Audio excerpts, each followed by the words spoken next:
I think that's really the way to win this game. You wear them down, maybe make a couple plays on defense, get some picks, and then let your best player, one of the best players in the country, make his plays.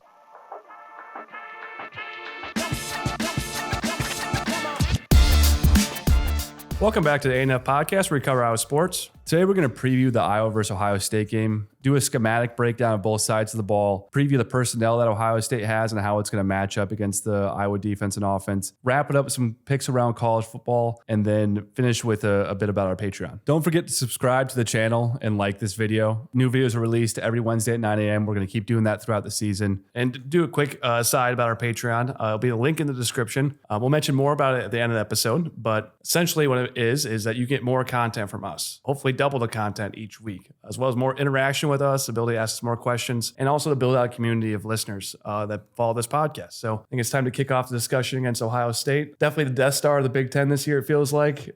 Breaking down their film from last year and early this year. It's an extremely talented team, but let's start off with their defense versus our offense, which will be where this game needs to be played to keep Iowa, or where Iowa needs to excel in to keep the game close. Yeah, it's going to be an interesting matchup. So Jim Knowles is their defensive coordinator. He has a more passive approach than I would have expected from an Ohio State team. Mm-hmm. Usually when you think about playing these teams like Michigan and Penn State, they come out and push their buttons immediately. I think in this game, we might see that, turnkey eventually happen where he lines up and says, okay, we're playing press man outside. We're rolling down to a single high safety. But I think early he's going to be a little bit worried about our run game. Mm-hmm. With Caleb Johnson. An unknown thing about the run game is that you actually it forces too high play sometimes, especially if you O-line is playing, at a high level and you have really high running back play. When you roll down and you play a more aggressive run set, that allows for more tackles for loss, you're actually availing yourself to more long runs because you don't have a second safety.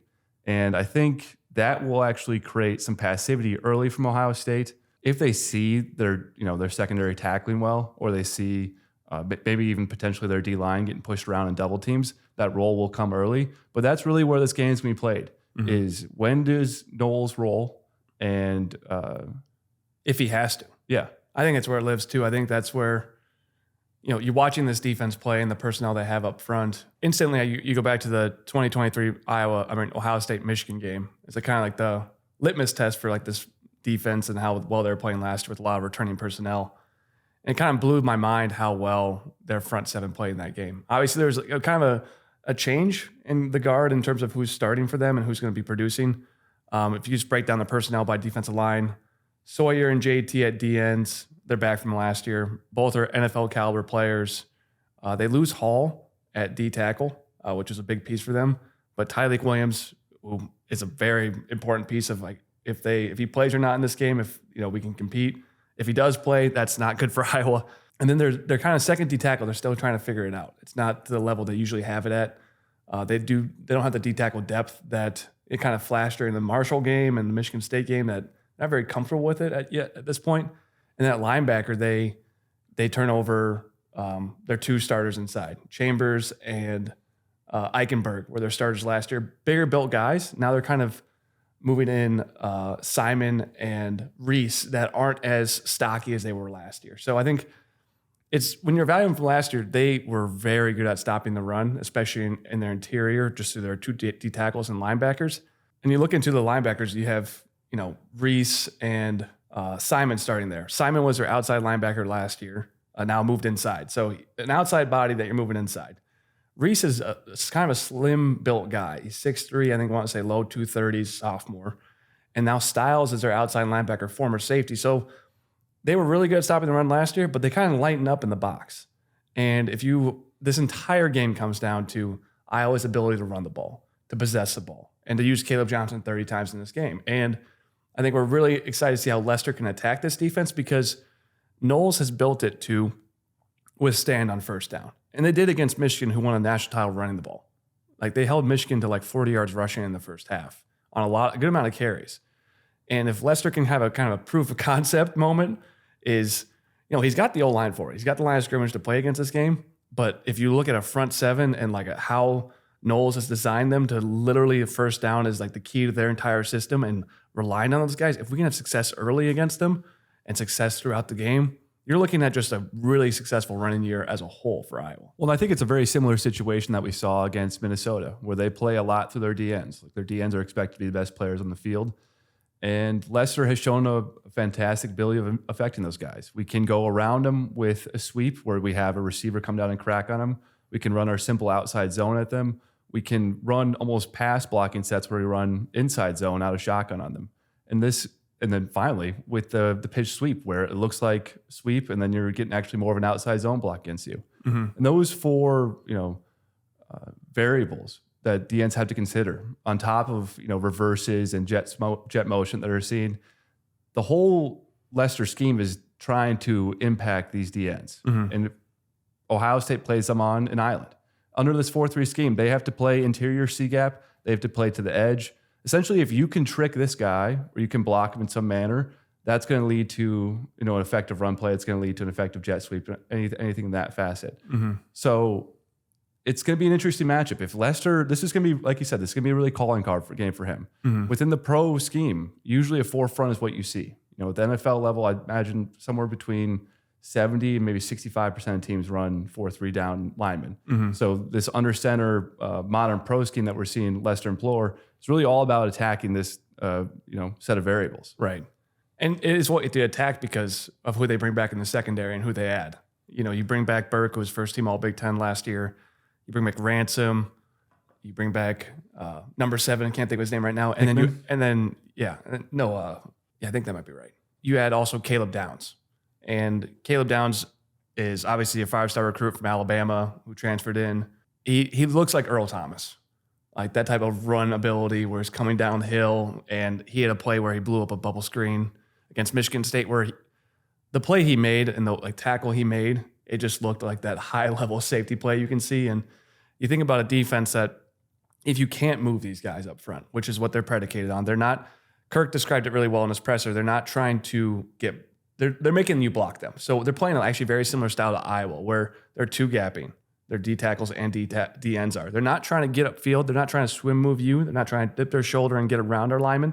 They're just trying to hold them up. So if all 4 defensive linemen in this scheme can hold up your guys and don't allow their double teams to reach the second level, don't allow themselves to get moved where they start creating bodies. Or held still. Yeah, or held still, or just even get moved to the body where they start becoming bodies in the way of their other defenders. Then you allow the secondary, who's coming back from last year and who is a lot of incredible NFL athletes, to play free with space and to know what holes they have to attack to. So it literally comes down to Iowa's offense line, which is honestly, it's exciting for this game is because this is Kirk's best O-line since 2020. And then you can go back even to 2015, 2016 to another O-line that was similar. And in that period, obviously, if you don't have good O-lines, you're not going to compete against good teams. That's just the reality of the system. But this is our first opportunity to show up with an offensive line, to show up with 5 guys we've recruited well, we've developed well, and they're playing at a really high level with a really good back. And that's what actually makes this game exciting because it's hard to get excited watching the Ohio State personnel and their scheme. It's a brilliant defensive coordinator. It's a lot of really high-level NFL players. But Iowa, for the first time, could have a proof of concept in the run game that could be undeniable for years to come and would build so much excitement around this program if you can run against this team because this front 7 competed for a national title last year. They played Michigan and held Michigan's run game early in that game to not a lot of success. They went 11-0. Like they were one of 6 teams last year that won a national title because of their D-line, and a lot of them come back. If you can block them, it just opens up a lot more possibilities for this year and going forward of Kirk's brand of football. And it's just a great opportunity. Well, it's a level-setting ability for Iowa football. I think if any way that Iowa cracks into a top 12 program consistently is going to be through offensive line play, and then just the physicality on top of that. Under Lester's system where you run this reduced wide receiver set, our basic set where it's evened up, 2 tight ends, 2 receivers, all of it's recurring within essentially 1 extended edge, that allows for, receivers to get up to safeties and crack, receivers to get to linebackers and crack. It's playing this very extended edge football where everything's a wedge. And if you can shrink football down to a phone booth, that's essentially, I think, what maybe the pitch was to Kirk was this is the next evolution of phone booth football. That lessens Ohio State's talent. If you're really talented for 7 guys on the field, you have your O-line and your 2 tight ends, they have to play through those guys no matter what. If there's a wall that's going to be created and they have to play through it. That's a very uncomfortable and scary position for anyone. You put that self-preservation equation on the table again, where it's, do I want to win this game or do I want to have my health? And that's a very difficult thing for a lot of these guys who are going to go to the NFL to turn on. And that's where Iowa's had success against top teams, is they play a brand and physicality of football that's just to another level. And these guys who have, paychecks in the mail, essentially, they're just not willing to meet that standard. Yeah. And that's not really what Ohio State is, though. I think there are some paycheck teams in college football, but the reason I have some still doubts about physicality with Ohio State is because all these guys are recruited because they're physical. Yeah, they're about it. It's not just because they're, the best athlete on the planet. It's because they are about it. Yeah, and knows what he needs to. He knows he needs tacklers. And if you do find, personnel-wise, it's going to be hard to attack this team in any, very poignant way. I'd say the 2 guys I've noticed on film that Michigan State definitely focused on was Styles and number 1. I would say Igbenogson is the opposite corner. Number 1. Number 1. We're gonna stick with saying that. We're not great at pronunciation. It's gonna be a lot of numbers for me today. Yeah, it's definitely JT, number 44. It's not the last name. But number 1 at cornerback, deep in against him for Michigan State, slant route and isolated set, and then ran a bubble screen at him.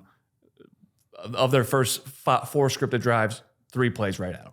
So that's the guy you attack. He's honorable mention last year, Burke's first team All Big Ten. You're not going on him. So that's why he's being attacked. Honorable mention guy on Big Ten level, generally not who you attack in a Big Ten game, but that's how you do it against Ohio State.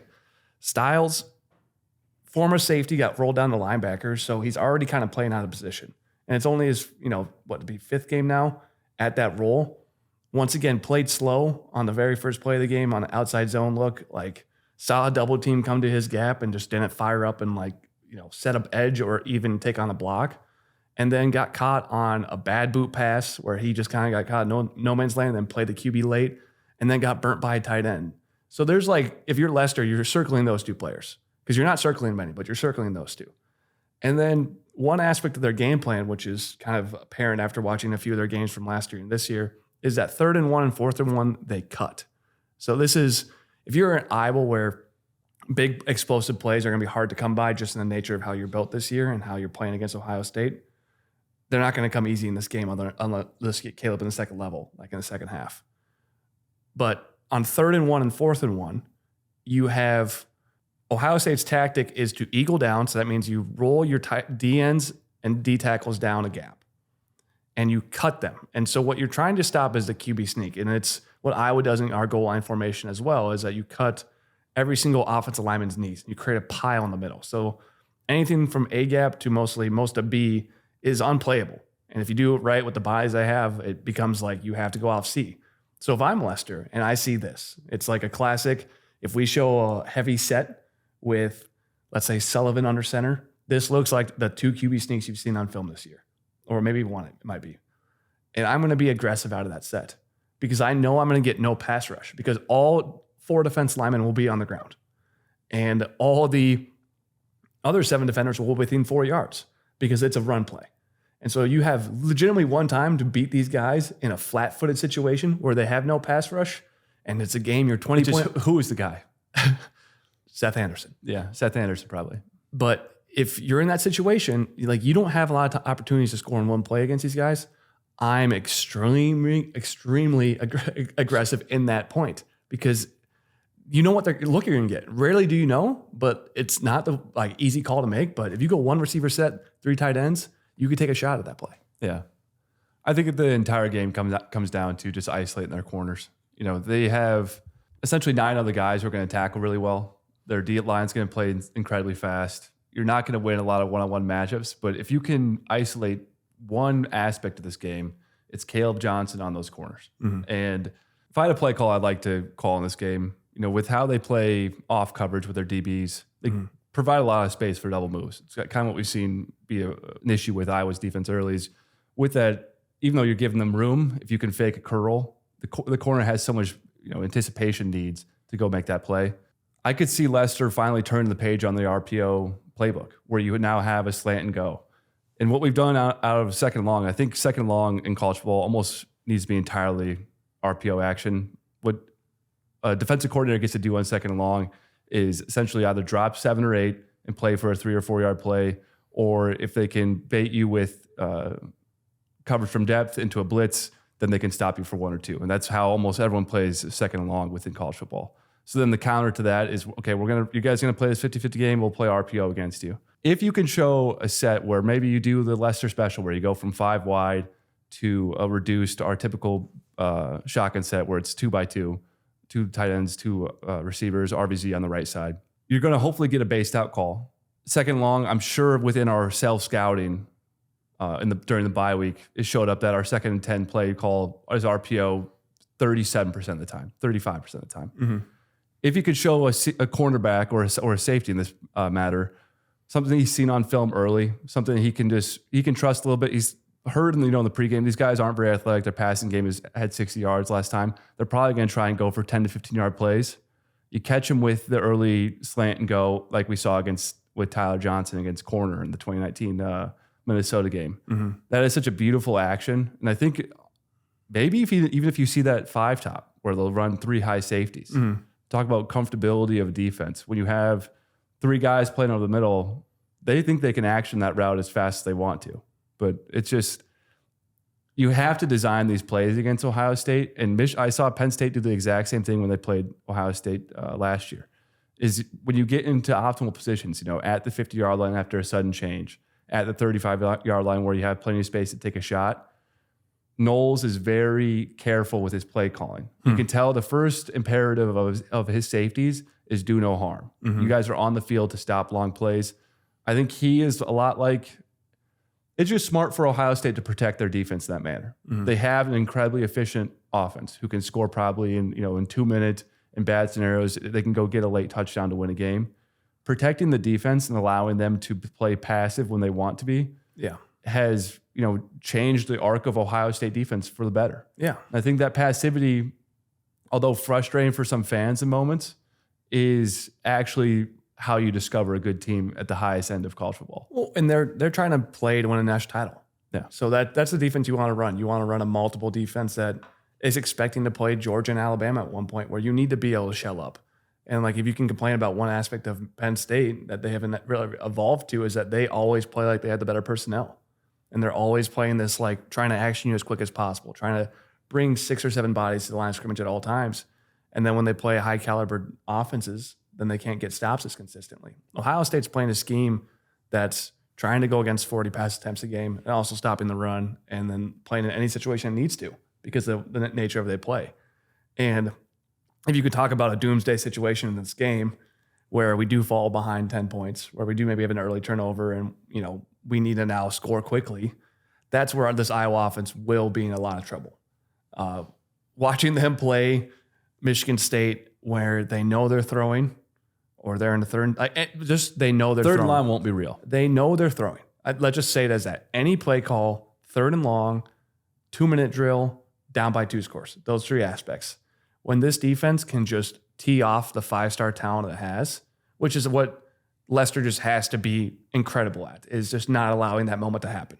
And it might come from the game flow of a 4-minute drill or 2-minute drill, but if he can just remove Iowa from those situations, that's the key to the game. Well, this is actually where I want to get into Lester's game plan. Because I did the same game. I was like, okay, what do you do on 2nd and long? Are you going to be a run the ball team this game, where you're trying to tire the legs, you're trying to shorten the game, you're trying to get to the second half? I think their offensive success rate against this Iowa defense is going to be too high to just bank on a punt return, a punt block. Your typical Iowa win against a large opponent. What's going to require is actually some aggression in the first half and hopefully catch them while they're napping. Mm-hmm. And I think you're going to have your opportunities, because we talked about this more passive approach at the start of the games. He's trying to learn you similar how Phil does. He's trying to protect his defense. He's not really turning the dogs loose until the second half. But he will get to that point, potentially in the second quarter in this game. Mm. But if you're going to come out and play his style of calling a game against him, you have to take advantage of this overall passive style. Mm-hmm. And that's not through trying to hit double moves. That's not through trying to do trick plays. That's through being aggressive at 10 to 15 yards. And if Cade has any talent, it is that throw. And it's that timing. If you go back and watch the Minnesota game, you'll actually start seeing that he's picking up the timing and rhythm of this stuff faster than the receivers are. The receivers are obviously letting him down at moments, but his timing and rhythm is starting to come back. And it's going to be interesting whether he can, seize this moment. This is obviously, Cade's had not the start of the season he wanted. We expected a lot out of him. He's now, entered this new realm of game manager QB. You can't have a game manager go in and beat Ohio State on the road. This is the most difficult road environment in the country. I think if you're asking about, equations for college football, going on the road and winning at Columbus is probably what Death Valley and then it's at least top 5 at Alabama. Yeah. Those are probably the 3 that are higher or 2 that are higher. But it's a top 3 or 5. Yeah, it might not be environment, but personnel you're playing and the coaching staff you're playing, like for sure, it's almost an impossible task. So that's not going to happen through a 75-yard day. Yeah. And I think where Leicester can at least be aggressive in that is early in downs. You're not going to be successful at all in the passing game on 3rd and 7 plus. Probably even 3rd and 5 plus is going to be really difficult in this game. But where you could, develop a rhythm and speed up our drives, where we're not trying to go, 6 first downs against Ohio State. That continuous roll of the die is where we failed against these better teams, because it doesn't make sense to try and go 6 first downs, first down for 4, second down for 5. You have to make chunk plays. And that aggression and, your playbook is unknown. You're in a rare scenario for most OCs at this level. You don't have 5 years of tape on you. Where do you like to go when you're being aggressive? What's your timing on this kind of stuff? What's it look like pre-snap? It's a real opportunity for Leicester to go at Ohio State and just show the world what he can do from a design perspective. Yeah, if you want to talk about like showing what you can do, I think Caleb Johnson has to be mentioned as well. Yeah. Like obviously from Ohio. I think I just was on Twitter about 10 minutes before I started this episode and saw he said he wouldn't have went to Ohio State because he wanted to beat him. Oh, I don't know about that, but but talk about just a moment for him. I think it's a rare moment for even Iowa as a fan base to have a player at this caliber right now, putting together the season he has, and then just the absolute showcase game for it. Like a CBS 2:30 start against Ohio State on the road, top 5 defense. Like if the storyline is there. The storyline is there. If it goes well, no, he has no ceiling to what the season could be. If it goes poorly, like it probably kills his chances for a Heisman, but the Doak would still be there. But this is, right. If you're going to have a Heisman and Doak year, no better opportunity. You want to prove you can play in the NFL? Guess you're not going to have the running lanes you generally are in this game. Like that's who you're playing against. What I would like to see him in this game is just stick his foot in the ground, get upfield, and get yardage. Like the house calls that you've seen against Minnesota and Iowa State getting that second level and beating their 3rd level defenders, it's probably not a reality in this game unless he's a really well blocked player. You're playing professional football now in this game. So this is your NFL showcase. That means you are a big body guy. Like if you're 3 yards downfield and you feel like you don't have much, lower your pad level and get 6. Like that's what it's going to take to win this game. And it's so hard to say that because like what's made our offense explosive is those long runs this year. But if he has the mindset to understand like the lanes are not going to, like our O-line's not going to, it's going to get eaten up probably half the plays you play against this D-line. You're not going to have that C-gap run you have against Minnesota where there's just nobody there. Like it's just not going to happen. Yeah, it's not Henderson Baranowski now. It's, Caleb 2 Downs 5-star athletes. And Sonny Styles who runs like a 4.4 at 6'4". Like that's who you're. Well, I think where we actually have a chance of success is these double teams on the interior. We talked about they're playing a 4 front. I think Jones, Steffens, and Colby is about playing as the highest level I've seen from an interior line. You mentioned the 2020 line, but I think 2015 is still the gold standard when you had Walsh, Welsh, and Blythe. That outside zone game where they would just take D tackles for a run all the time. And it's odd because outside zone is really built through interior run play. And when that guy is moved on the inside, that opens up your backside cut. So all the pressure in outside zone is occurring to C gap and D gap. It's actually a lie. It feels like that. But what the most successful outside zone plays look like is when you have overflow and then backside push. And that's really easy to happen because guys are taking steps and everyone wants to get to play side. They don't want to be late to it. And then that backside push comes. So when it comes to having the interior line play that Iowa does right now, you can really protect your edge in these extended sets that we talked about with Leicester. You can reduce your receiver sets and they can block the safeties. You can have multiple tight ends on the field. You can protect any C-gap blitzes. So now you've just limited, yourself to this phone booth style football where these 5 guys have to play these 4. And football is an odd sport where the big fat guys actually decide the entire game. Everyone wants to make about the receivers, QBs, running backs, all the skill players. But the giant man in the middle is how football is won. Equally won. I'd still say skill is very important. I would say it's equal importance to have. If you don't have to start with line play, right, you have to obviously finish it with skill. Yeah, I always experience that more than anyone. Yeah, but the foundation of any good offense is a good offensive line. Yeah, I think to summarize it quickly, I think obviously the personnel we're playing is incredible, but just Knowles' style of having more of a passive set, playing 2 high safeties and playing a 4 front is beneficial to how Iowa's playing. So I think schematic-wise, we walk in with a fortunate, kind of advantage in that situation of how we're going to attack them. But I think the key situation is how many points does Iowa have to score in this game to stay competitive? And that's how Lester has to call this game. And it's how Kirk actually breaks down pretty much I think when he walks into the Sunday meeting and they're breaking down their future opponent, is the first thing they do is just put a number on the board. What is our number? I think it's for this game, it's got to be like 27 I think it's 28. 28, 27. You give up 3 touchdowns, 2 field goals. Yeah. You scored 4 touchdowns. So it's 28. I agree with that. Yeah. So it's 28 points. So if you're going to score 28 points on the road against the top 5 defense, you can't take your time getting to that. It doesn't mean that you need to be explosive in the first few drives, but it means your game script that you have generally saved for the second half against Troy, starts play well. Iowa State and Illinois State and Minnesota even, or I would say not Iowa State, it starts play 1. So it doesn't mean deep shots right away, but it means you got a bye week to prepare for this game. You have to empty the bag on play 1, drive 1. And it has to be your first 20 plays or your best 20 calls based on what you expect to get from them. It can still make halftime adjustments, but you just had the opportunity to watch these guys on Saturday with nothing else to do other than watch them. So that script should be there with a very similar style to Michigan State in terms of personnel and sets.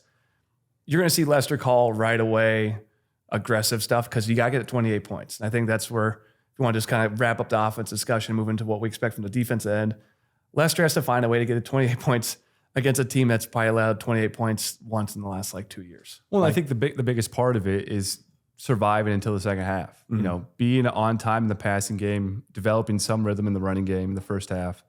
You have to have your body blows stack up. Really, the goal is to get to the second half, early fourth quarter, being a 1-score, maybe 10-point game, and then have Caleb Johnson house 2 runs from 70. I think that's really the way to win this game is you wear them down, you maybe make a couple plays on defense, get some picks, and then let your best player, one of the best players in the country, make his plays. Yeah, your best personnel. Let your offense line and running back win the game in the fourth quarter. Yeah. That's where you got to get to. But yeah, so let's go into defense. Yeah. Today's show is brought to you by SunSingles Sunscreen. Convenient, single-use sunscreen packets created for every fan's on-the-go activities. For a limited time only, find our podcast's favorite team's game day packaging at the link below for the next tailgate. And don't forget to use code 10GOHAWKS for 10% off your purchase. That's code 10GOHAWKS. This is, we kind of both went through the same experience with this one, where you got to start watching tape a little earlier than I did because you were home with the baby. And I think on day 3 or 4, you came back and said, there's no hope. And then I was like, oh, hey, the defense line's going to be there. The cornerback play is improving. Then I went through the same cycle where I started watching film on last Sunday. And then on Monday and Tuesday, I came back to you like, there's no hope. Mm-hmm. And I started talking you down. I'm like, no, we got hope. Yeah, we're good. I think what we both saw was Jeremiah Smith is probably a top 20 player in the NFL in 3 years. Mm-hmm. I don't know if there's a more dominant athlete within college football right now. The skill level is even scarier. You see the hands and the pacing of it all, the lack of ever feel like he's forcing a single thing, but then dominating the game. Mm-hmm. It's about as dominant as like early freshman plays you've seen. And if you're a second late to anything against him, reverses, anything underneath, it's a touchdown. And I think where I keep on doing the math is corner play versus Jeremiah Smith in the red zone. I think you see that played over and over again. We lose that 6 out of 10 times for a touchdown. That's where I see a lot of touchdowns stacking up. I think they're going to, you can go through Judkins and Howard and the run game and the read option and all that stuff. But where we're going to get to in this game is Iowa's going to back up, play incredibly passive, waste time through their run game and through their short passing game. Mm-hmm. and then rely on red zone defense. But the red zone defense in this facet has to play 3 NFL receivers. Yeah. And that's where high level football gets played. And that's where I would sometimes fall short is high level plays on the goal on the red zone. Just starting with like Ohio State's personnel and their strengths. Like this is just everyone's a multimillionaire that's touching the ball. Like if you just talk about Chip Kelly, obviously one of the greatest offensive minds in football, was an NFL coach one day because he was that talented. And the keys of any offensive coordinator is get your best players the balls, best player the ball, and as many times as possible, as much space as possible. And with the quarterback they have, they can give it to him anywhere. They can give vertically, horizontally. He's got the arm for it all. And then he can't make any wrong choices about who he gets the ball to. All right, let's give it to Henderson. The guy's going to have 8 years of getting carries in the NFL. Judkins looks like he could be the first running back off the board in the NFL, like a massive addition. I had no idea what type of vertical speed he had when you get to second level. He's breaking angles that you just don't anticipate for a guy that size. Obviously, he ran for 1,500 yards in the SEC as a freshman. And that's who somebody added to their backfield. And then Ibuka is another projected first-round receiver. And then we're like, all right, who else is on this team? You already have 4 guys, 2 running backs and 2 receivers getting the ball that are going to play in NFL for as long as they want. And then you look at G. Scott at tight end. And just this rangy, freaky athlete that like probably be a first round in the NFL too. I don't know if he's first rounder, but he's going to play in the NFL. He's the freakiest tight end they've had in a long time. Yeah. Stover was good, but this guy's twitchier. He's a step up. So you just have this 5-man, 11 personnel set with 2 deep in running back. And it's just like, they're just playing, you got a shot. It's 8 to 10 touches. While we're giving Caleb Johnson probably 30 touches in this game, you're giving NFL guys, fresh guys, the ball to do something with it. And a few, like, I think Jeremiah Smith's going to be wearing a gold jacket one day from what I've seen so far. It's just hard to envision Iowa playing this game. And that's your starting point when you break down their film, is just blown away by this offensive skill talent. And then you have to kind of revert back to, all right, well, let's look at their line play, quarterback play, and scheme. And that's where, once again, it comes to the strength of Iowa again. They're in 11 personnel pretty much every play. And they're, spread out where they're trying to have bubble screens at all times as well. They're trying to stretch you horizontally to have that aspect, RPO aspect to their game as much as possible. But if you're in 11 personnel against our D line, which is, if you're an Ohio State fan watching this, that's a strength of this team. It's why we were good last year at stopping the run. It's why we're good this year. You can't double a team at 11 personnel at the amount you want. You're just not going to have the movement you need. Because if you block our D tackles and D ends, head up in a one-on-one block, you're not going to get the movement you need, because these guys are playing Phil Parker. Like, I've repped this for 5 straight years, locking you out and winning my one-on-one. I'm never losing my one-on-one. I'm strong enough to hold my position, and I'm using the correct technique not to lose it. So if you're using this inside zone scheme and power scheme and using one-on-one blocks to think it's going to win you the interior of this offense, I think that's where Iowa has a strength to kind of hold up in its own to create these 3rd and longs. And I think that's where you get into then the Will Howard question mark. So I think we can force them into uncomfortable 3rd and 6s, 3rd and 4s, 3rd and 10s, because I think I trust our D tackles and D ends to hold up in one-on-one blocks. And I think then you can go into what you expect from Will Howard and what you've seen so far. Well, I think they'll also then move to the receiver screen game. All their guys are built between 6'2" and 6'3" in their big bodies. So, and we're going to play off coverage. You're going to see our shell look. We'd probably roll maybe 25, 30% of this game, but we're mostly in 4 high. I think 10%. I think you'll see a decent amount of aggression on 3rd down against us, but you won't see much more than that. But then what's available to you? QB read and wide receiver screen. If you're not going to roll down, if you're not going to play press coverage out wide, the flats are available to you. They love the receiver screen game because you get their best athletes in space. You have to make a tackle against their players. Luckily, that again is a strength of Iowa's. You're playing tacklers and Jamari Harris and Deshaun Lee at corner. Castro is one of the best flat defenders in the country. Schulte's fantastic there. X is fantastic. Entrigger's been great too.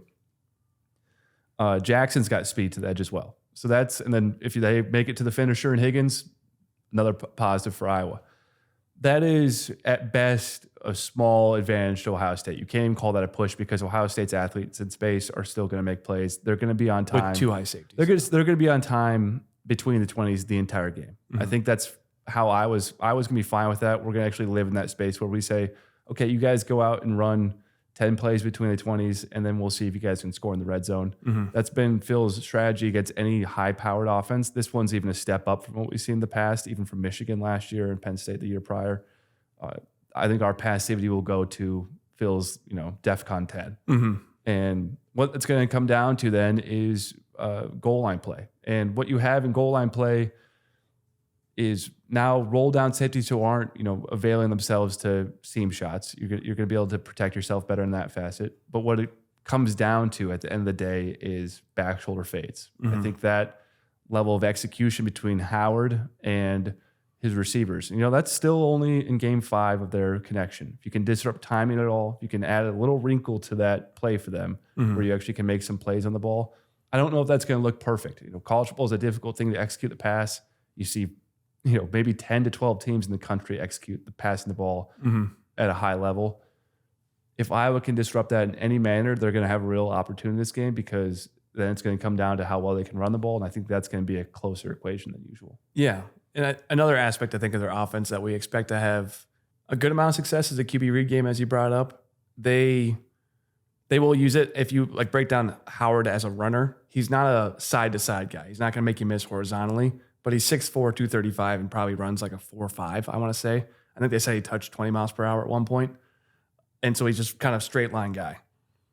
And they definitely want to have the QB read be a part of their game, where they leave not only the outside DN, but they'll sometimes even leave the D tackle, like the 3 tech on the weak side. And what they really want to do is actually have one extra blocker that can also create a kind of a QB power look outside the read. So I saw in 2 different situations where they would option a guy, but their tight end on the play side, where the QB is going to pull it, is now leading the block to reach the safety or play side linebacker. Or a tackle even is blocking the DN, and the guard end up reaching the linebacker. How we actually always expect Iowa to handle this is the bane of QB read for defense is that DNs sometimes just play no man's land.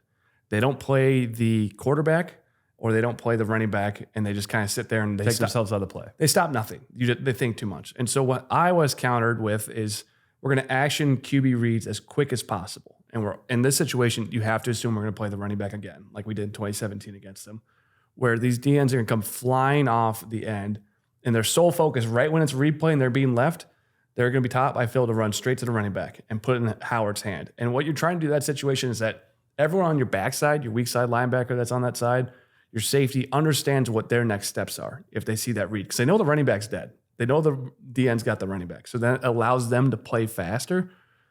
And then now Howard's just the subject of those 2 guys. And if you want to talk about the physical aspect of this game, where Iowa not only has kind of the schematic way to back up and play cover 4, this is where Iowa wants to live. Is the majority of these Ohio State players are 8 to 10 games left in their careers, maybe 11 games.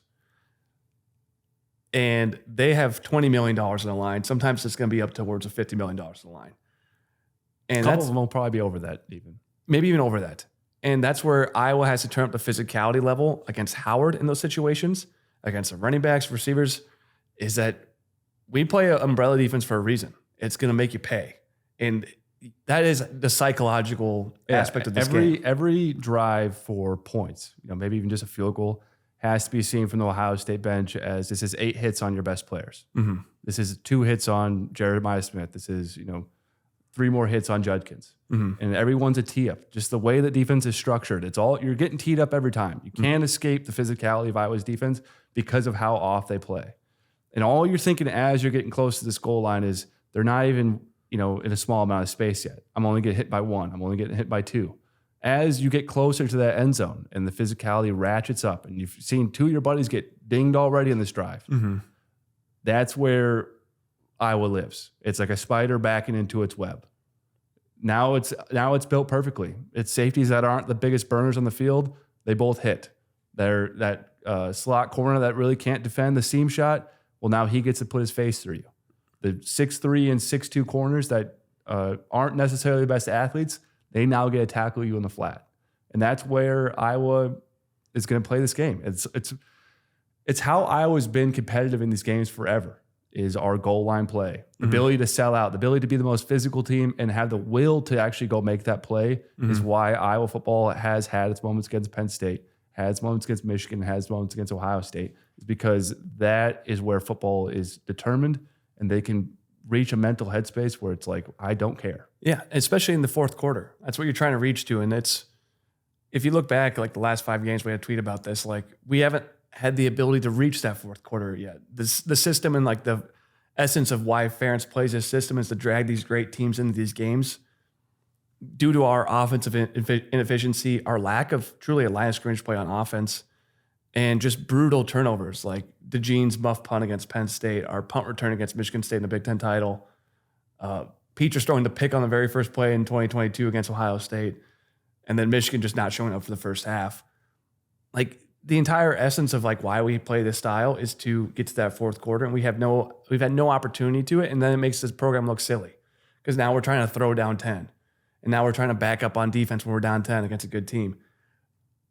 This is Kirk's real opportunity to play with a line of scrimmage on both sides of the ball, special teams at a really high level right now, and play that physical brand of football against a really good team. It is the opportunity to prove out this. We're not just a top 20 program that's going to sting and kind of like dominate our regional opponents. It's a top 12 program that can go up and grab somebody due to the style of play we have and due to the physicality we have. And due to why there's so many NFL Iowans and Iowa Hawkeyes in the NFL is because they have that nastiness to them. We saw Campbell just detonate on Metcalf last night. We understand what Linderbaum does on a daily basis. That is who these guys are, each one of them. They're not all NFL guys, but if you can have 22 playing that way on Saturday, where they're just a more physical team in the fourth quarter, and they have the line of scrimmage to allow 90% of the plays are still going to kind of work because they're actually good up front this year. You can start thinking about dragging a super talented team into the fourth quarter, making a physical, more them thinking about themselves rather than thinking about the outcome. Well, you want to wrap it there? Maybe move into some picks? Yeah, let's do it. We got to do some predictions first. Yeah, we got to do predictions. The ANF Podcast is sponsored by Eye Surgeons Associates, proudly serving Eastern Iowa and Western Illinois for all your eye care needs for over 40 years. I'm going to go negative on this one. I don't know why. I have a bad feeling about when they can go nuclear on defense. I think it's going to get really fast, really quick. I don't think they'll take a long time to get there. I think maybe within 2 or 3 first downs, we'll start seeing very aggressive looks against us, and that's going to force us to be effective outside in the passing game. That's not going to be there. I think when it comes to their offense against our defense, most teams aren't going to be able to push the cornerback button. They are one of one for who can push that button. And with Deshaun Lee or TJ Hall or whatever that question mark is out wide, I don't believe in us being aggressive enough to stop them between the 20s with that, in our mind that he can always get beat over the top. And then once you get to the red zone, that might be like the phalanx that fails. Is that you have this, great run defense that could step up in that moment. You could stop the receiver screen.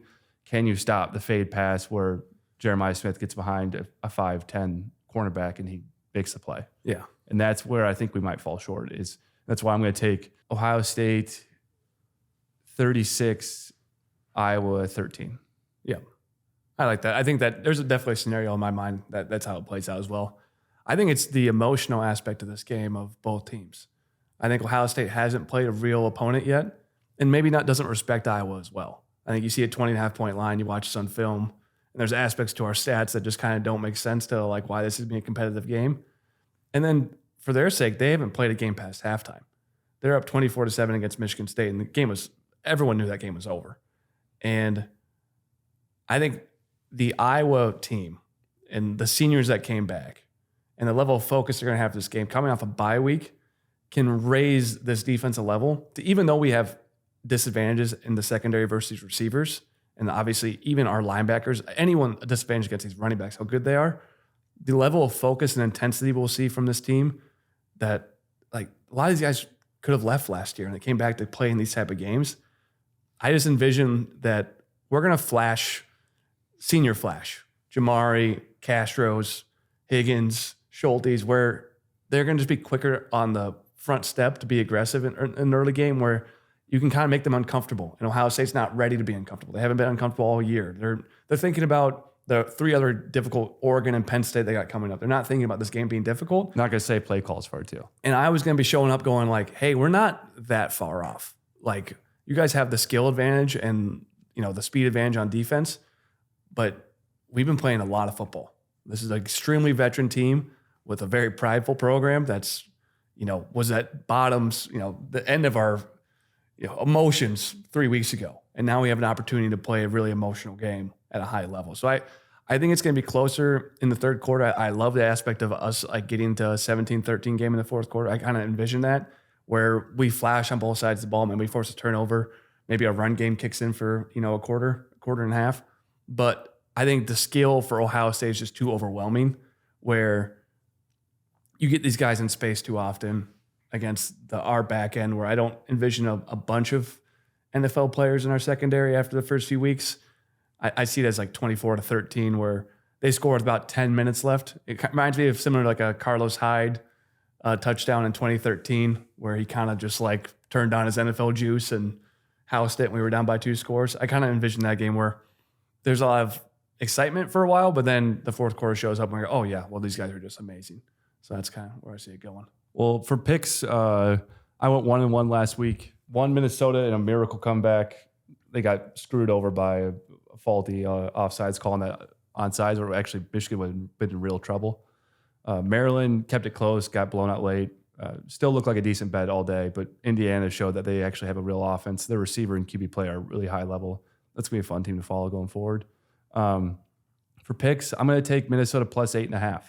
I think them at home against USC, it's going to be a night game. I think they'll have some environment there. The Gopher fans are usually pretty lackluster after a couple of losses, but USC at home feels like you might be able to garner close to a sellout. It's going to be a big game environment for them. I like how they're going to match up with USC too. They're going to be the physical team right off the bat. What Wisconsin had success with early was their physicality in the run game. USC definitely showed up late, but I think Minnesota more has that identity to them through and through. They're not going to abandon it to try and appease their receivers or be explosive in the pass game. Also, with Minnesota's passivity against the pass, that's going to help them there. I think their D-line play against a USC QB who likes to hold the ball, likes to wait for the play to develop. I think those guys actually could have a pretty good day rushing the passer. So, Other than that, I think Ohio State minus 20.5. As much as I hate to say it, I think that is almost a trap in the opposite way, where Iowa's going on the road. They only had a 1-point loss to Iowa State. I just don't see where our passing attack goes in this game. And I think at least once a possession, we're going to be sitting in 3rd and 6. So you put those two equations together, I think we're having a really difficult time scoring the ball. And Ohio State tries to score until they finish. They are playing for the number 1 overall seed. When you have an unranked team at home, you have to put up, multiple score wins. That's a prerogative for them. And even if this game was close in the 3rd quarter and you're saying, we were 1 play away in the 3rd quarter, they can still get this to 20.5 in a blink the minute we get aggressive anywhere. I'm 4-8 on the season. 0-2 last week. Wisconsin, I don't know how, up 11 with a 14.5 point line. You've had 2 bad beats and brutal loss. Yeah. 2 bad beats. We'll say that should be 6-6. Should be 6-6. Indiana, Maryland. Maryland plus 7. That was a bad bet. Indiana, unreal team. Like line of scrimmage play. Like they had some lapses at points, but Indiana's offense line's really good. They can run the ball. They have 2 big time receivers. Good quarterback. Defense shows savviness in terms of pass rush and just play hard. Overall scheme. Play hard. It's a good team. Like going forward, Indiana's it's not Indiana anymore. This is a completely new team. I love Cignetti. He's a great coach. So something to keep track of forward. Don't bet against them. So if you're 4-8 early in the season, you have to just turn your brain off. You're making points about why Minnesota's going to give USC a game. I have to just go to what do I like, and now what do I hate? Now I like it. That is you have to just flip your script because you're talking yourself into stuff because you think you have some code. You don't have a code. I'm going to go with Washington. I have a code. I'm winning. Of course, I'm not. I have no code, so I have to flip the code. I'm going to go in Washington minus 2.5 against Michigan at home. Right when I saw that line, I'm like, well, they're just a better team. Washington just lost to Rutgers. I want to bet Michigan, Washington. Nebraska minus 7 at home against Rutgers. Rutgers is undefeated. I think that got down to 6.5. 6.5? Yeah. Perfect. Nebraska minus 6.5. Once again, Rutgers is a good team. They're going to play a tight-knit game. Nebraska just struggled to beat Purdue on the road and looked like they didn't have a complete team. Give me Nebraska. I hate the bet. Give me it to them. Give me the bet. You're in a good spot. And then, very good spot. Kansas is like a 1-win team right now, going on the road against a 3-1 Arizona State team. Give me Kansas +3. +3. Why is it +3? And then I got one more. I got to think of it. Duke is undefeated, I'm pretty sure. They just beat North Carolina. Georgia Tech -8. If you're smart right now, you take the opposite of all four. I love all four. I hate them so much. I love them. That's why you do it. Now they're going to get you in the reverse brain. Yeah. Well, in the preseason, we gave some hope to beat Ohio State. I think the more film we watch, it's just a very difficult game to predict for Iowa. Just immensely talented team, but it is, in the end, Kirk's best opportunity to pull an upset given his line of scrimmage play. And I think that's where we sit right now. Yeah, if they make it a competitive game and the run game has moments, the defense makes plays, that would not surprise me at all. I think the reason I'm going to reiterate it a million times, the reason for my pessimism is they can complete the high-end parts of college football, and I think that if they roll that die enough times over, Jeremiah Smith wins a fair amount of them. Right. And we'll look back in 10 years from now. It's remember when we played Judkins, Jeremiah Smith, Caleb Downs, and Abuka on the exact same team? And maybe Howard's got kind of a semi-career, and we thought we could beat him on the road. That's where this discussion can lie one day. It's you just run to a buzzsaw of talent. It's not the end of the season if it's a blowout. Right. You still have a real chance at finishing 10-2 and sneaking into the playoff. I think being competitive in this game is the way into the playoff. Losing by 14. I think if you're going to have the flip side of the Iowa bet, Iowa's not going to all of a sudden get very aggressive down 20 in this game. They're going to try and get it to a 13-point game. Yeah. They're not going to try and get it all back.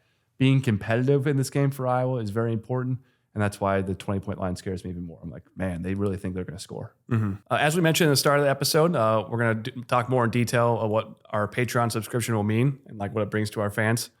What it simply means is that you're going to get double the ANF each week, and it's going to be more advanced topics around the program as a whole, regarding our recruiting, regarding the coaches' interviews that they gave on a weekly basis, player interviews, diving deep more to the surrounding aspects of the program rather than just game previews and game breakdowns, and also driven by your questions. So we really want to connect with, hey, can you explain, what you mean by two-gapping? What do you mean by being timed up as a quarterback? Anything that you have questions about, that you want more detail on in terms of what we say on the podcast, ask them on the Patreon page through your subscription, and we'll break them down in those episodes. So the most simple way to put it is subscribe to the Patreon if you want double the ANF. And I think that's our pitch for everybody. And I think it benefits us to have a subscription page, and it benefits you guys for getting more content. So we really enjoyed this process so far, and this is kind of the next evolution of our channel and our page. All right.